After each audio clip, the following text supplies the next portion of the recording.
ओम नमः शिवाय। हर हर महादेव।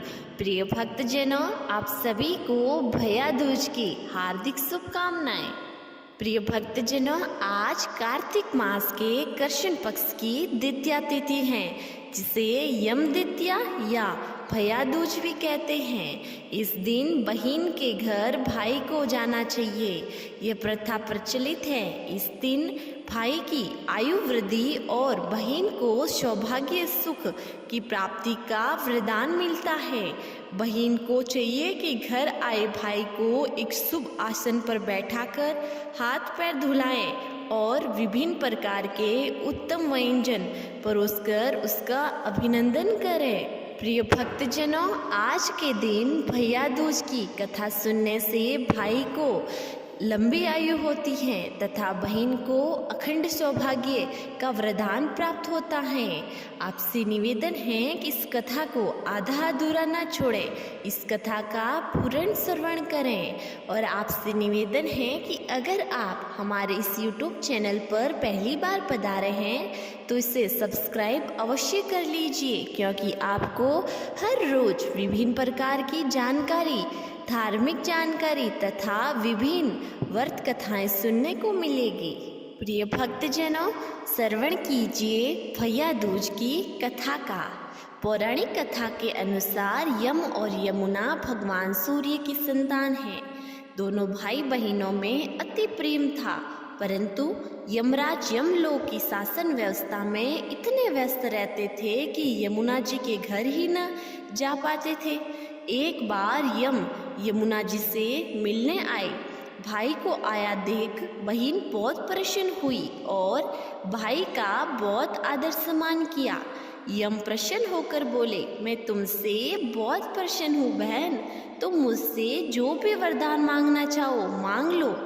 यमुना ने कहा, भैया आज के दिन जो भी मुझ में स्नान करेगा उसे यमलोक में न जाना पड़ेगा, बल्कि सीधे स्वर्ग लोक ही जाए। आज के दिन आप हर वर्ष मेरे घर आकर आतिथ्य स्वीकार करें। यमराज ने कहा, बहन ऐसा ही होगा। उस दिन कार्तिक शुक्ल दूज थी, इसलिए इस यमुना स्नान का विशेष महत्व है। यदि अपनी सगी बहन न हो तो काका बाबा, मामा मौसी, बुआ की बहन बेटी को बहन के समान ही समझें। इनके हाथ का भोजन करें। उस वायु को धन, यश, आयुष्य, धर्म, अर्थ और अपरिमित सुख की प्राप्ति होती है। भैया दूज की अन्य पौराणिक कथा। एक बहन के 7 भाई थे। वह उन्हें बहुत प्यार करती थी। उसका पति अपने माँ बाप का इकलौता बेटा था, जिसके होने पर की गई मनौतियों को पूरा न करने से देवता अप्रसन्न थे। इस कारण देवताओं ने क्रुद्ध होकर पुत्र तथा पुत्रवधू को मार डालने का निर्णय लिया। उसकी बहन को किसी तरह से इसका पता चल गया। उसने भावी जीवन में आने वाले दुखों की कल्पना करके उनके उपचार के तरीके सोचे और अपने भाइयों से कहा कि उसे अपने ससुराल भेज दिया जाए। भाई उसे लेने के लिए आए।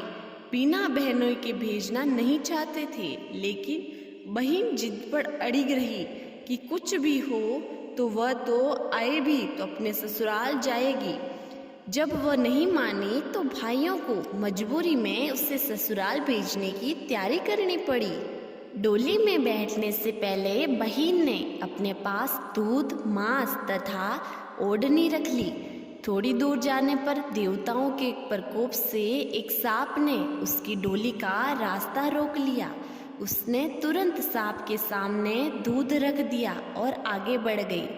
थोड़ी और आगे जाने पर उस पर शेर ने झपटा तो उसने मांस फेंक दिया।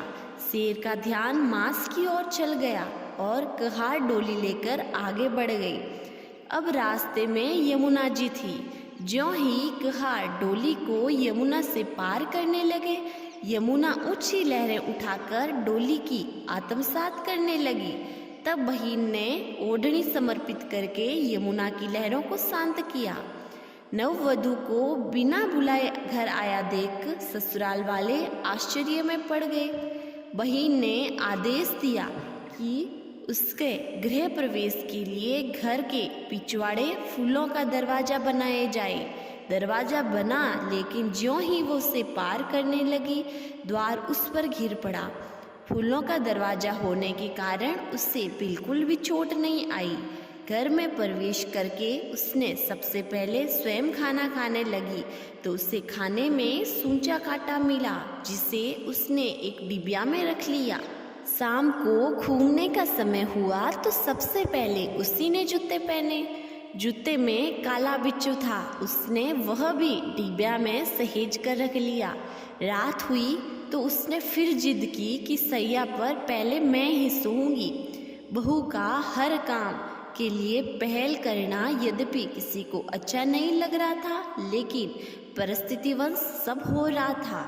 सोने के कमरे में उसे काला नाग मिला, उसे भी मारकर सहेज लिया, फिर पति की सैया पर सुलाया। इतना सब करने के पश्चात उसने अपनी सास को डिबिया खोलकर सूचा काटा, बिच्छू तथा सांप दिखते हुए कहा, मैंने तुम्हें पुत्रवती किया है। स्वयं कष्ट सहन कर तुम्हारे पुत्र की रक्षा करने अपने सुहाग को नया जीवन दिया है। ये सब कष्ट देवताओं की रुष्ट हो जाने के कारण उठाने पड़े। भविष्य में कभी भी मनोती मानकर उसे पूरा करना न भूलना। इतना कहकर 7 भाइयों की परम प्यारी बहन पियर लौट गई। तब सास ने देवी देवताओं का पूजन करके भाई बहनों के प्रेम की प्रशंसा तथा उनके सुखी जीवन की आशीष दी। प्रिय भक्तजनों, आज की कथा यहीं समाप्त हुई ही। अगर आपको कथा पसंद आई है तो वीडियो को लाइक कीजिए और चैनल को सब्सक्राइब करना तो बिल्कुल मत भूलिएगा। मिलते हैं अगली नई कथा के साथ, तब तक के लिए हर हर महादेव।